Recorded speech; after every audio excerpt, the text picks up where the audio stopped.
সবার প্রিয় হবার তাগিদ নিয়ে নিশ্চয়ই আমি পৃথিবীতে জন্মাইনি। আমারও কিছু ইচ্ছে আছে, স্বপ্ন আছে, বলার স্বাধীনতা আছে। তবে আমি কেন অন্যের জন্য বাঁচব? সবাইকে খুশি করতে যেয়ে কেন নিজের স্বপ্নের জলাঞ্জলি দিব?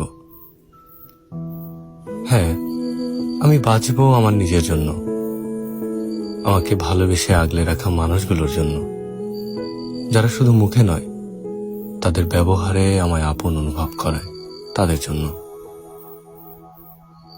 যাদের জীবনে আমাকে একটি বিশেষ অংশ হিসেবে রেখেছে, তাদের জন্য।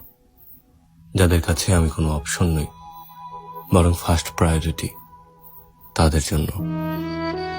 জীবনে এমন মানুষগুলো আষ্টেপৃষ্ঠে জড়িয়ে থাকলে জীবন কখনো হতাশায় ভোগে না, বরং বেঁচে থাকার ইচ্ছেটা আরো বাড়িয়ে দেয় দ্বিগুণ ভাবে। যারা আমায় সম্মান করে, ভালোবাসে, আমিও তাদের জন্য সর্বদা প্রস্তুত থাকি। এই মানুষগুলোকে সৃষ্টিকর্তা সবসময় ভালো রাখুক, সুস্থ রাখুন, দোয়া করি মন থেকে।